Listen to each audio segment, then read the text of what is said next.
अभिवादन। आज हम 2 सितंबर 2025 की कुछ ज़रूरी खबरों और जो घटनाक्रम हुए हैं, उन पे थोड़ी गहराई से नज़र डालेंगे। ये सब जानकारी हमें मिले स्रोतों पर आधारित है।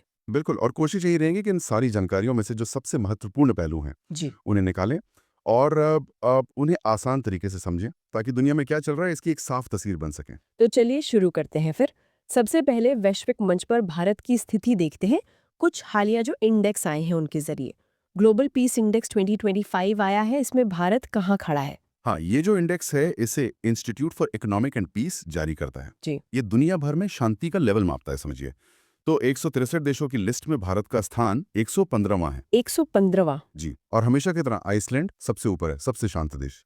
उसके बाद फिर आयरलैंड और न्यूजीलैंड का नंबर आता है। 115वां स्थान। ये पिछले सालों के मुकाबले कैसा है? मतलब कोई सुधार या और एशिया में कौन आगे है हमसे? देखिए, रैंक में थोड़ा बहुत ऊपर नीचे तो होता रहता है, लेकिन भारत कह सकते हैं कि लगातार इसी मिड रैंकिंग वाले देशों में बना हुआ है। एशिया की बात करें तो सिंगापुर का प्रदर्शन बहुत अच्छा रहा है। वो दुनिया में छठे नंबर पर है और एशिया में टॉप पर। अच्छा। हाँ, और ये जानना ज़रूरी है कि शांति के पैमाने पर हम कहाँ हैं, क्योंकि इसका सीधा असर आप देखिए निवेश पर पड़ता है, टूरिज्म पर, देश की पूरी इमेज पर पड़ता है। सही कहा, बिल्कुल। और क्या इसी तरह के दूसरे इंडेक्स भी कुछ बता रहे हैं, जैसे खुशी के मामले में या भ्रष्टाचार के मामले में? हाँ, हाँ, बिल्कुल। हाल ही में कुछ और इंडेक्स भी आए थे, जैसे हेनले पासपोर्ट इंडेक्स था, उसमें भारत 77वें स्थान पर था। ये वो इंडेक्स है जो बताता है कि भारतीय पासपोर्ट लेकर कितने देशों में बिना वीज़ा जाया जा सकता है। फिर वो जो भ्रष्टाचार वाला है, ट्रांसपेरेंसी इंटरनेशनल का करप्शन परसेप्शन इंडेक्स, उसमें भारत 96वें स्थान पर था। डेनमार्क उसमें टॉप पर था। 96वां, ठीक है। और वर्ल्ड हैप्पीनेस रिपोर्ट में भारत 118वें स्थान पर, फिनलैंड उसमें टॉप पर था। तो ये अलग-अलग इंडेक्स मिलकर एक तरह से देश की सामाजिक आर्थिक स्थिति और गवर्नेंस की मिली-जुली तस्वीर दिखाते हैं। यानी कई मोर्चों पर कह सकते हैं सुधार की गुंजाइश अभी भी बनी हुई है। अच्छा, अब अंतर्राष्ट्रीय संबंधों और शिखर सम्मेलनों की बात करते हैं। शंघाई सहयोग संगठन यानी एससीओ, उसका शिखर सम्मेलन अभी खत्म हुआ है। जी हाँ, 25वां एससीओ शिखर सम्मेलन था ये। चीन के तियानजिन शहर में हुआ 31 अगस्त और 1 सितंबर को।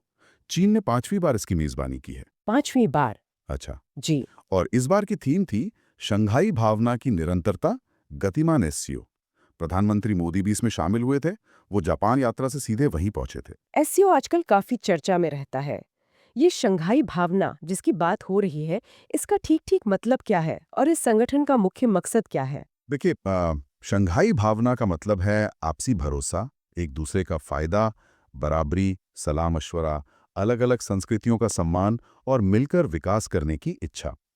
एससीओ का जो मुख्य फोकस है, वो सदस्य देशों के बीच राजनीतिक, आर्थिक और सुरक्षा सहयोग बढ़ाने पर है। हम्म। इसकी शुरुआत तो 1996 में हुई थी। तब इसे शंघाई 5 कहते थे। रूस, चीन और मध्य एशिया के 3 देश थे इसमें। फिर 2001 में उज़्बेकिस्तान जुड़ा और तब इसका नाम एससीओ हुआ। अच्छा, और भारत पाकिस्तान कब जुड़े? और हाल में भी शायद कुछ नए सदस्य बने हैं। हाँ, भारत और पाकिस्तान 2017 में एक साथ सदस्य बने थे और ये बढ़ भी रहा है। 2023 में ईरान इसका 9वां सदस्य बना और पिछले ही साल 2024 में बेलारूस 10वां सदस्य बना। 10 सदस्य हो गए अब। जी, और एक मजेदार बात यह है कि इसका हेडक्वार्टर बीजिंग में है, शंघाई में नहीं। हाँ, ये कंफ्यूजिंग हो सकता है। बिल्कुल। और मध्य एशिया के जो 5 देश हैं, उनमें से तुर्कमेनिस्तान अब भी इसका सदस्य नहीं है। ये वाकई दिलचस्प है। अच्छा, एससीओ के अलावा और कौन से बड़े वैश्विक मंच हैं जहां भारत की सक्रियता दिखने वाली है आने वाले समय में? आने वाले टाइम में कई जरूरी बैठकें हैं। G20 समिट 2025 वो दक्षिण अफ्रीका में हो रही है। 17वीं ब्रिक्स समिट ब्राजील में हुई और अगली 18वीं वाली वो भारत में होगी। अच्छा, अगली भारत में। जी, क्वाड समिट 2025 भी भारत में ही होनी है। इसके अलावा आसियान, नाटो, बिम्स्टेक, ये सब रीजनल बैठकें भी चल रही हैं या होने वाली हैं। और क्लाइमेट चेंज पर कॉप 30 ब्राजील में होगा। तो ये सभी मंच भारत के लिए अपनी बात रखने और दुनिया के मुद्दों पर सहयोग करने के अच्छे मौके हैं। इसी कड़ी में प्रधानमंत्री की जो हालिया जापान यात्रा थी वो भी काफी अहम रही। क्या कुछ खास समझौते हुए वहां? हाँ, ये प्रधानमंत्री मोदी की जापान की 8वीं यात्रा थी और ये 15वीं भारत जापान सालाना शिखर बैठक थी। सबसे बड़ी बात जो निकल कर आई है, वो है अगले 10 सालों में जापान से 10 ट्रिलियन येन। 10 ट्रिलियन येन। हाँ, मतलब लगभग 6 लाख करोड़ रुपए से भी ज़्यादा इतने के निवेश का लक्ष्य रखा गया है। इसके अलावा 13 एमओयू साइन हुए हैं।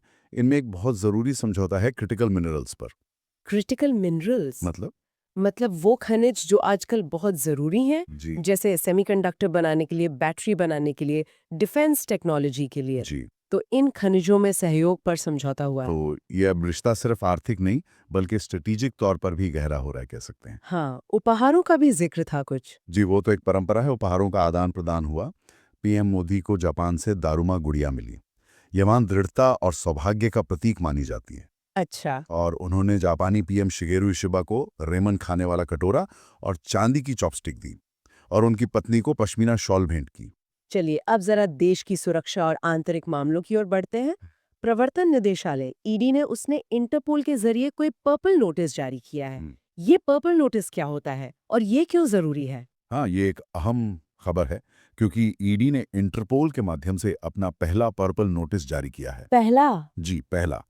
ऐसा एक नए किस्म के ट्रेड बेस्ड मनी लॉन्ड्रिंग, जिसको टीबीएमएल कहते हैं, उस नेटवर्क का पर्दाफाश करने के बाद किया गया है। टीबीएमएल का मतलब होता है, समझिए, व्यापार की आड़ में काले धन को सफेद करना, जैसे सामान की कीमत कम या ज्यादा दिखाकर हेर-फेर करना। तो पर्पल नोटिस इसमें कैसे मदद करता है? देखिए, इंटरपोल कई तरह के नोटिस जारी करता है।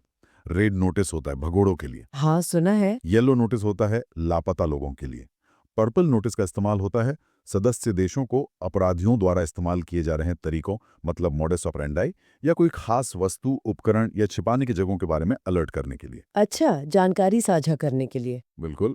इस मामले में ईडी ने दुनिया भर के जो 196 सदस्य देश हैं इंटरपोल के, उनको इस नई मनी लॉन्ड्रिंग तकनीक के बारे में बताया है ताकि वो भी सावधान हो जाएं और इससे निपट सकें।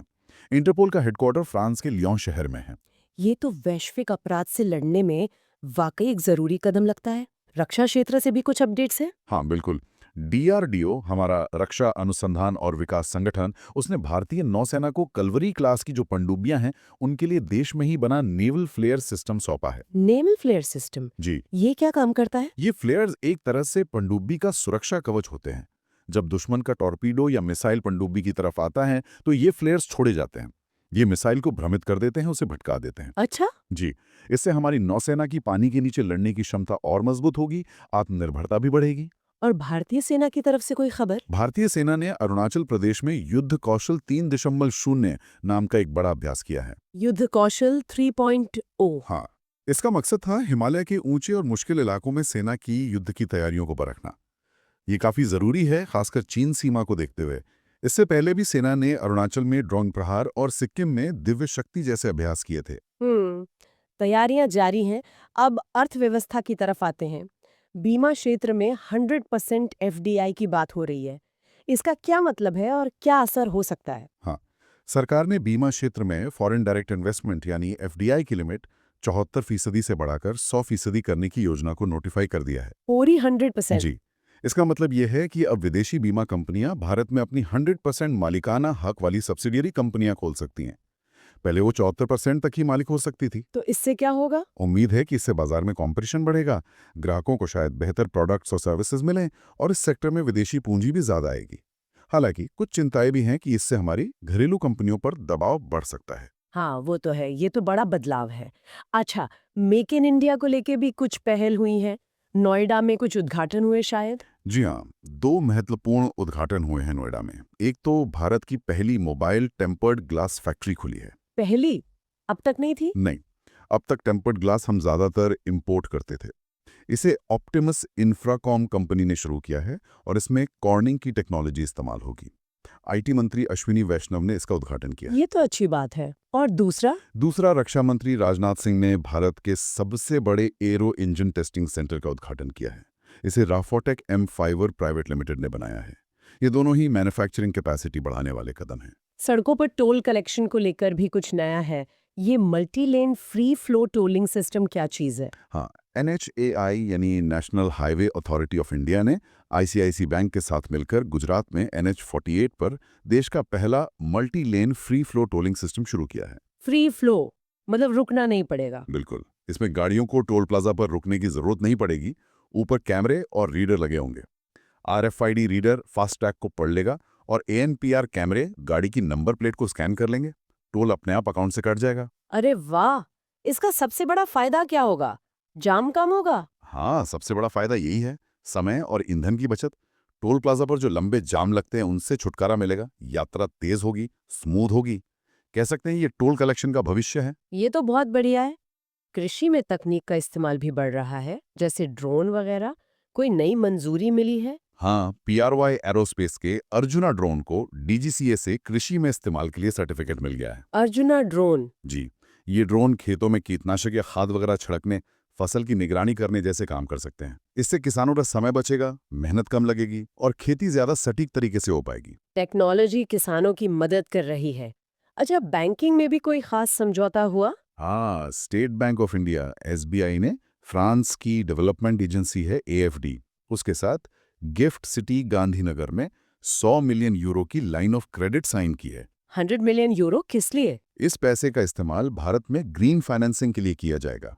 मतलब ऐसी परियोजनाओं को लोन दिया जाएगा जो पर्यावरण के लिए अच्छी हों, जैसे सोलर पावर प्लांट या इलेक्ट्रिक व्हीकल वगैरह। लो कार्बन इकोनॉमी को बढ़ावा देने के लिए ये पैसा इस्तेमाल होगा। बहुत अच्छा। अब तकनीक और डिजिटल इंडिया पर आते हैं। आदिवासी भाषाओं के लिए एक AI ट्रांसलेटर ऐप लॉन्च हुआ है, आदिवाणी। ये क्या है और क्यों खास है? ये वाकई एक बहुत ही शानदार पहल है। जनजातीय कार्य मंत्रालय ने आदिवानी ऐप लॉन्च किया है। ये भारत का पहला AI बेस्ड ट्रांसलेटर है जो कई आदिवासी भाषाओं जैसे संथाली, गोंडी, मुंडारी, भीली वगैरह का हिंदी और अंग्रेजी में अनुवाद कर सकता है, और हिंदी अंग्रेजी से उन भाषाओं में भी। मतलब टू वे ट्रांसलेशन। जी हाँ, थूवे। इसे IIT Delhi, bits Pilani, IIIT Hyderabad जैसे बड़े संस्थानों ने मिलकर बनाया है। कमाल है। इसका मकसद क्या है? क्या ये सिर्फ अनुवाद के लिए है? नहीं, इसका मकसद सिर्फ अनुवाद नहीं है। एक तो इन भाषाओं को डिजिटल दुनिया से जोड़ना है, उनका संरक्षण करना है। कई भाषाएं बोलने वाले कम हो रहे हैं, तो उन्हें रिकॉर्ड करना बचाना जरूरी है। दूसरा, भाषा की जो रुकावट है उसे दूर करके इन समुदायों को शिक्षा, स्वास्थ्य और सरकारी योजनाओं तक बेहतर पहुंच देना है। ये डिजिटल इंक्लूजन की तरफ एक बड़ा कदम है। ये तो बहुत ही महत्वपूर्ण पहल है। अच्छा, स्टार्टअप्स के लिए भी कुछ है, खासकर मीडिया और एंटरटेनमेंट सेक्टर में? हाँ, सूचना और प्रसारण मंत्रालय का एक स्टार्टअप प्रोग्राम है वीवैक्स। उसने और IICT मुंबई ने मिलकर एक media tech startup incubator launch किया है। Media take incubator. जी, ये खास तौर पर एनिमेशन, VFX, गेमिंग, कॉमिक्स जिसे AVGC सेक्टर कहते हैं, और एक्सटेंडेड रियलिटी मतलब VR AR वगैरह, इन तकनीकों पर काम करने वाले स्टार्टअप्स को सपोर्ट करेगा, उन्हें आगे बढ़ने में मदद करेगा। इसमें गूगल, माइक्रोसॉफ्ट, Amazon जैसी बड़ी टेक कंपनियां भी सहयोग कर रही हैं। अच्छा, बड़ी कंपनियां भी साथ हैं। हाँ, ये दिखाता है कि इस सेक्टर में कितना पोटेंशियल है। रक्षा तकनीक में भी कोई समझौता हुआ है, BL और DRDO के बीच? हाँ, BL ने DRDO की हैदराबाद वाली लैब है DMRL, उसके साथ एक टेक्नोलॉजी ट्रांसफर एग्रीमेंट किया है।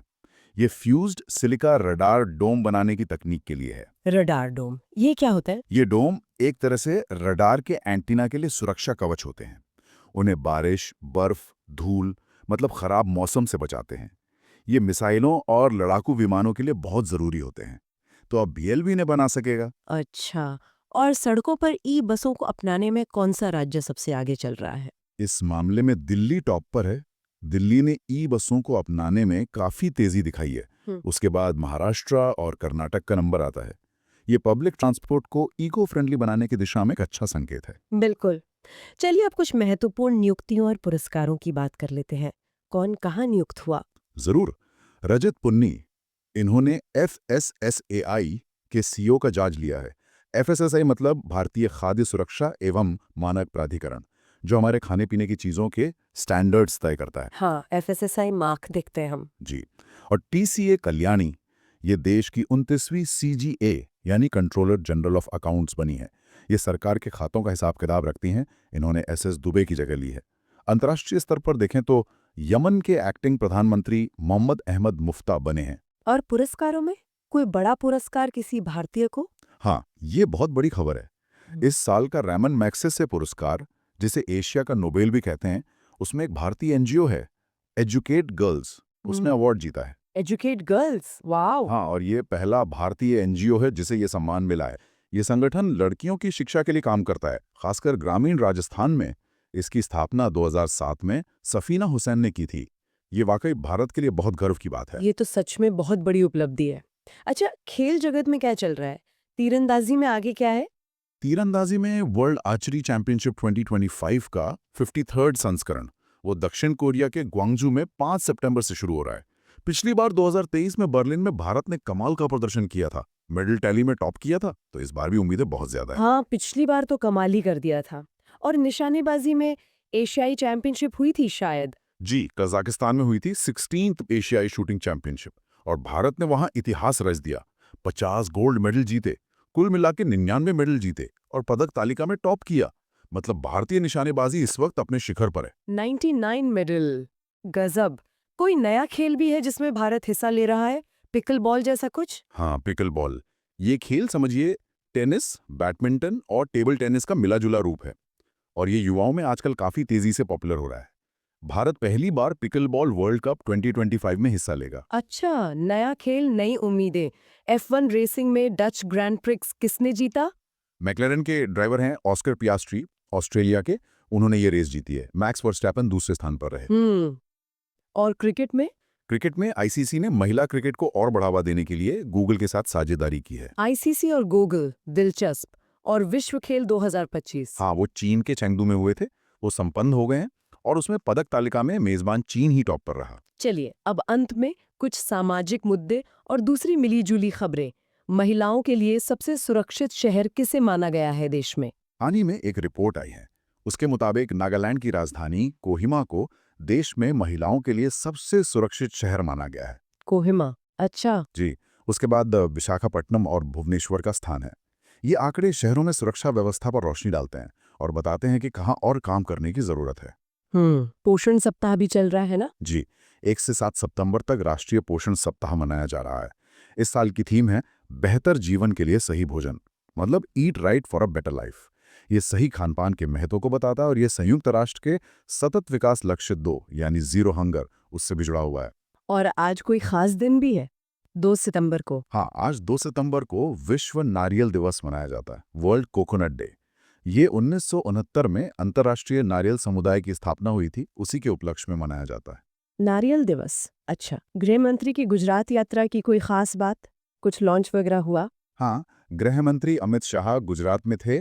उन्होंने वहाँ 2 शहरी स्वास्थ्य केंद्रों का उद्घाटन किया, एक पेड़ माँ के नाम पहल के तहत पेड़ लगाए और सबसे जरूरी उन्होंने डायल 112 ERSS मतलब इमरजेंसी रिस्पांस सपोर्ट सिस्टम, जिसे जन रक्षक नाम दिया है, वो प्रणाली लॉन्च की। डायल 112, ये क्या है? ये एक सिंगल इमरजेंसी नंबर है, 112। इस पर कॉल करके पुलिस, फायर ब्रिगेड, एम्बुलेंस, किसी भी तरह की आपातकालीन सेवा ली जा सकती है। ये one nation one emergency number की तरफ एक कदम है। अब अलग अलग नंबर याद रखने की जरूरत नहीं। ये तो बहुत उपयोगी है। और एक दुखद खबर भी है शायद। हाँ, टीवी और मराठी फिल्मों की जानी-मानी अभिनेत्री थीं प्रिया मराठे। उनका 38 साल की उम्र में कैंसर से निधन हो गया। उन्हें पवित्र रिश्ता जैसे सीरियल से काफी पहचान मिली थी। ओह, बहुत दुखद। और कोई आयोजन वगैरह? जी, दिल्ली में राष्ट्रीय आयुष मिशन और कैपेसिटी बिल्डिंग पर 2 दिन का शिखर सम्मेलन हुआ और ग्रेटर नोएडा में ऑर्गेनिक उत्पादों पर फोकस करने वाला 17वां बायोफैच इंडिया कार्यक्रम शुरू हुआ है। तो ये थी आज की कुछ अहम सुर्खियां और उनके पीछे की बातें। हमने देखा कि कैसे भारत वैश्विक मंच पर अपनी भूमिका निभा रहा है, चाहे वो SCO हो या जापान के साथ साझेदारी, और देश के अंदर भी तकनीक का इस्तेमाल बढ़ रहा है, सुरक्षा क्षमताएं मजबूत हो रही हैं, अर्थव्यवस्था में नए बदलाव आ रहे हैं। बिल्कुल। और आज की जो हमने बातचीत की, उससे एक बात बहुत साफ तौर पर उभर कर आती है। वो है तकनीक का बढ़ता हुआ प्रभाव हर क्षेत्र में। जैसे हमने आदिवानी ऐप की बात की। हाँ, वो आदिवासी भाषाओं वाला ऐप। जी, ये उन भाषाओं को बचाने और फैलाने का एक बहुत शक्तिशाली, एक पावरफुल टूल बन सकता है, इसमें कोई शक नहीं। लेकिन यहीं पर एक सवाल भी खड़ा होता है। क्या सवाल? सवाल ये कि क्या आर्टिफिशियल इंटेलिजेंस, क्या ये मशीनी अनुवाद किसी भाषा की जो आत्मा होती है, उसकी जो सांस्कृतिक बारीकियां हैं, उसके मुहावरे, उसकी कहावतें, उनका जो अनकहा अर्थ होता है, क्या मशीन उसे पूरी तरह पकड़ सकती है? या इस प्रक्रिया में कुछ जरूरी चीजें खो जाने का भी खतरा है? मतलब तकनीक भाषा को बचाएगी या उसे एक स्टैंडर्ड फॉर्मेट में ढालकर उसकी विविधता को उसकी रिचेस को कहीं कम तो नहीं कर देगी? ये वाकई एक गहरा और सोचने लायक सवाल है कि तकनीक भाषा की रक्षक है या अनजाने में ही सही उसकी दुश्मन भी बन सकती है। इस विचार के साथ मुझे लगता है आज की इस चर्चा को यहीं विराम देते हैं। जल्द मिलेंगे और नई जानकारियों के साथ। धन्यवाद। धन्यवाद। Thank you.